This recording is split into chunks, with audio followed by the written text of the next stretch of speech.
So I've been an Arsenal fan for, I'd say, most of my life. I'd remember watching the Invincibles back in the day and being so enamored by them. And again, this is not going to be a video where I reminisce about the past and all that jazz, but those were the golden days. That team played with such passion and tenacity, but also elegance and grace. They made it very easy to love Arsenal.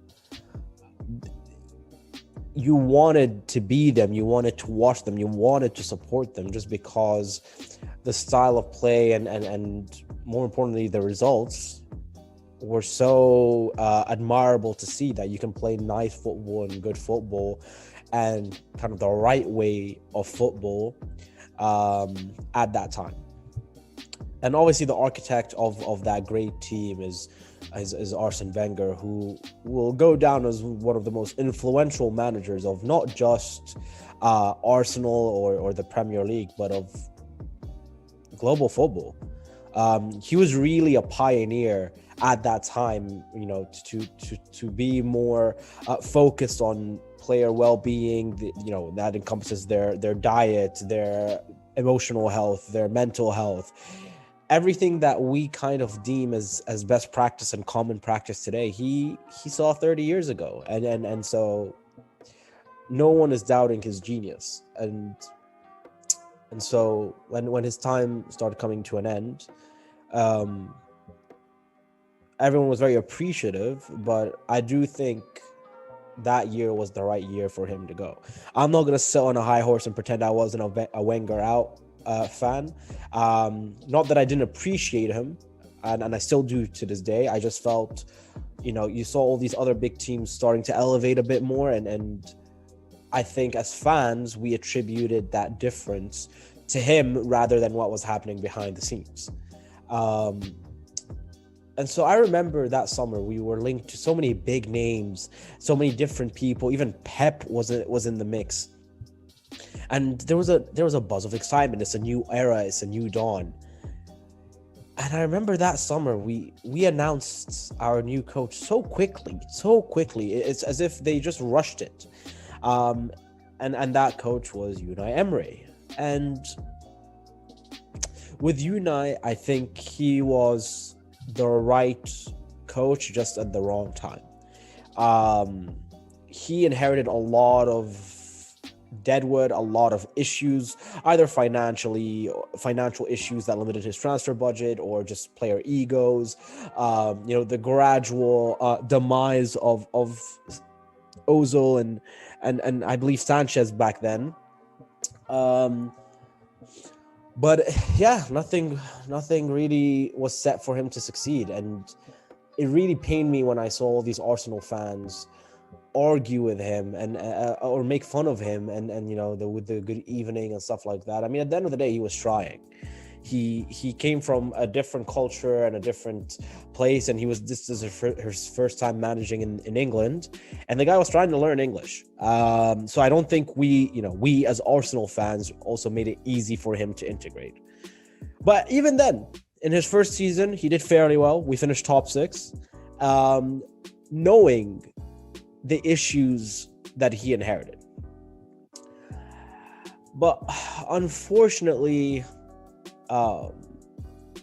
things didn't pan out, and now we're with Arteta. And I'm not going to talk about the coach. I still have my reservations, but I think the second half of the season proved he has the potential to do well with the capacity that he has as a coach and with the players that he had.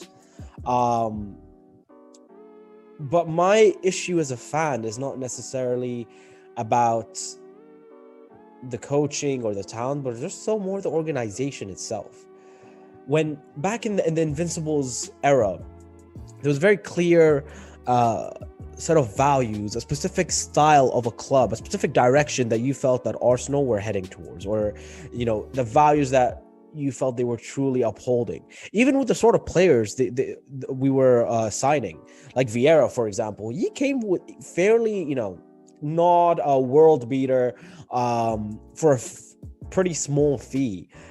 But when he was signed, it made sense. It made sense why we're signing a player of that characteristics with that type of talent.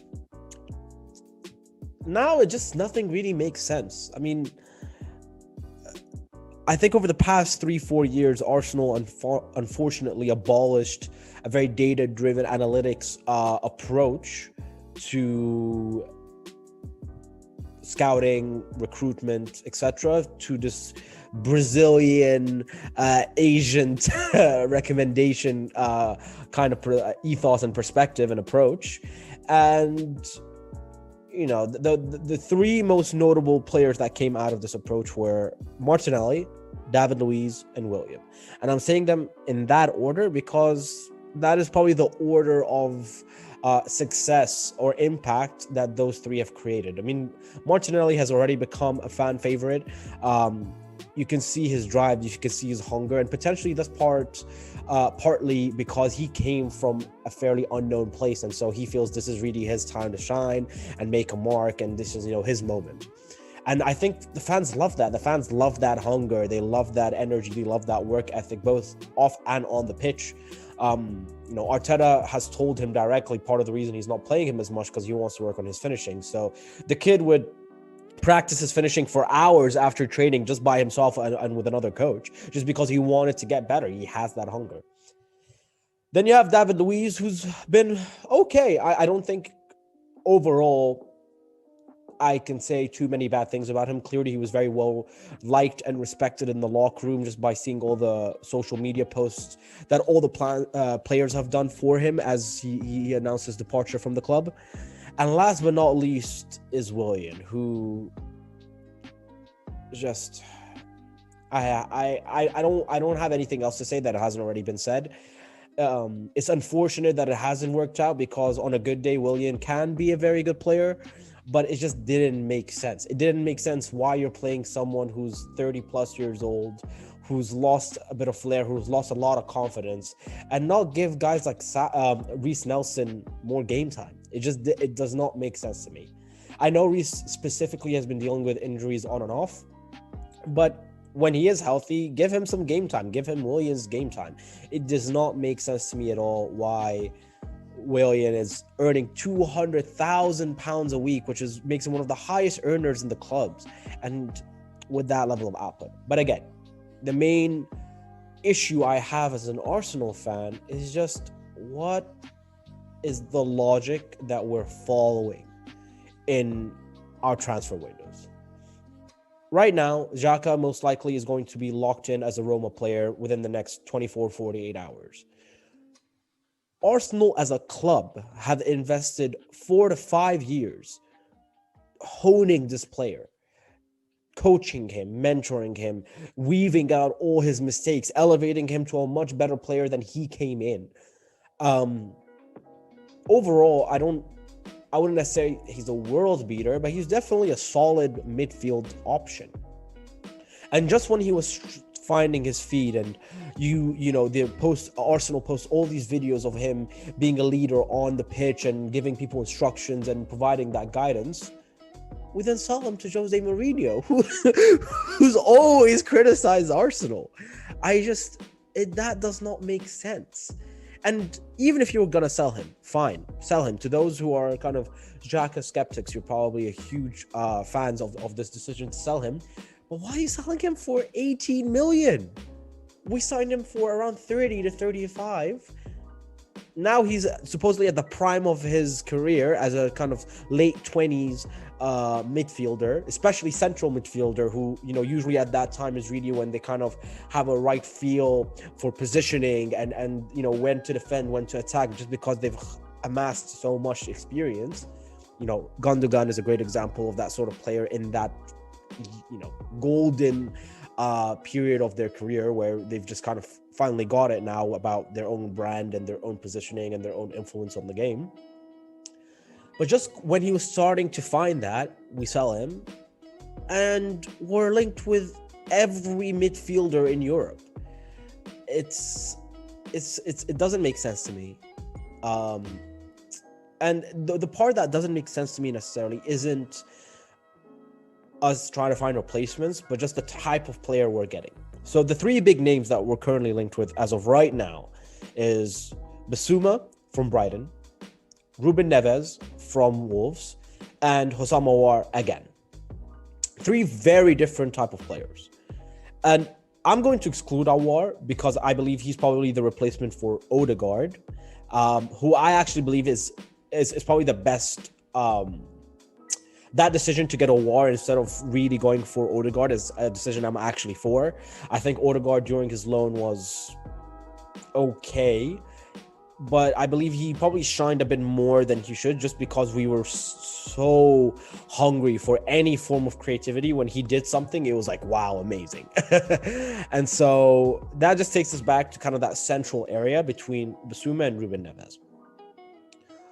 To me, and kind of linking it back to the topic of values and the sort of caliber and the sort of type of player we're trying to get, Basuma to me makes perfect sense. He is a box-to-box player. He is friends with a lot, Pepe, and who I think has introduced him to some of the other players on Arsenal. The guy is a fan and has that hunger to do well. And he's exactly the sort of player that even today's game requires. Just like athletic, fit, box-to-box, good with his feet, but also defensively astute. And he's there for 25 million. So even financially, you might pay 3 or 4 million more to replace Xhaka, but of someone who's a lot younger, someone who's hungrier to succeed, and fits the profile. And most importantly, and that to me is the most important part, we need someone that can party well. We need someone that is there to not only add a solidity to that midfield, but also unlocks the potential of party. We've invested 55 million into this talented player. He's definitely talented. Obviously, this season he had his fair share of injuries, which I think derailed his ease into the Premier League. But overall, we have a phenomenal talent in this guy, and we need to unlock it. Because for Atletico Madrid, he was superb. He hasn't been as superb for us, and I think everyone can say that, but it is also on the club and on the manager and on the board and on the team to unlock that. So to me, Jan Basuma makes sense. Now, the part that's worried me even more is the lack of news regarding a left back. We had Kieran Tierney, who is superb and clearly the number one choice for left back, but we need an understudy for them. And there's some news here and there about different types of players, some from the Turkish league, some from the French league. But this should have been locked in from the very beginning. That to me is a massive pain point, especially because Tierney is injury prone, unfortunately. But again, he even admitted it is because of how he plays, because he plays with a lot of bravery and kind of, I don't want to say recklessness, but just a lack of care of his own kind of body, because he's just so focused on getting the job done. Which again, I think is part of the reason everyone loves him, but with that obviously comes potential consequences, which are more injuries. To me, it makes sense to have someone like Ryan Bertrand. He's out of contract. He's English, so he fits into the homegrown quota. And he's just there to, again, add more flavor and add more depth to the locker room. And because we don't want someone that will be there to infringe on Kieran Tierney's development. I think he is such a talented player, and I think he's only going to get better. Well, we just need someone to also kind of guide him as well in his development, someone with a lot of Premier League experience, and therefore Burton makes sense financially, tactically, everything. I just hope moving forward, Arsenal look more at data.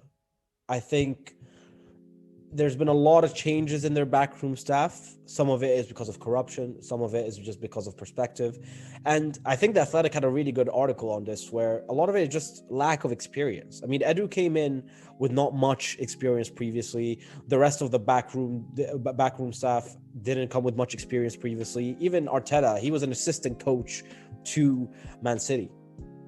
And so, to Pep, in Man City. And so I think they're also learning. They're trying to get the ropes of it, which is unfortunate as an Arsenal fan because you don't want us to be guinea pigs.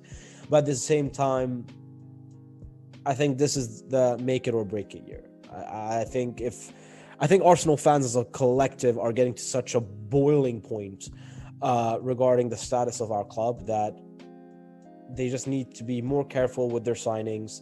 They need to be more careful with their messages. And most importantly, they need to be more careful with their actions. It doesn't make sense for, the Kroenkes to come out and say, oh yeah, we love this club and we know we don't want to sell it and all that stuff. But then you're not showing up to some of our biggest games in the season. It doesn't make sense. I'm trying to be optimistic for Arsenal. I really am. I hope we don't end up as another fallen giant that, takes us generations to come back to our former glory. I think we have the right infrastructure in place to do well. I think the potential is there. But a part of me is so scared. A part of me is genuinely worried. Previously, we had, state-of-the-art training facilities. We had London as a global hub to entice, overseas players to become attracted to come live there. But now we have so many great teams across the whole of the UK that,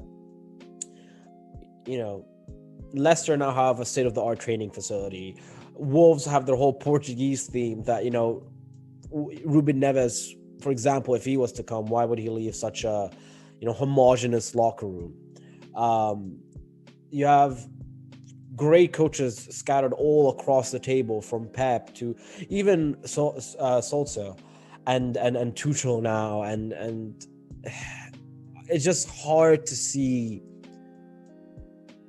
the unique selling point of Arsenal anymore. And that scares me. Because as a player, I just don't know why I would go with no European football, with limited finances, so the pay package potentially could be bigger in another club, with a state-of-the-art facilities, but other clubs also have that, so that's not another unique selling point. So you're primarily going because potentially you yourself are a fan of the club and therefore you want to play for them. I'm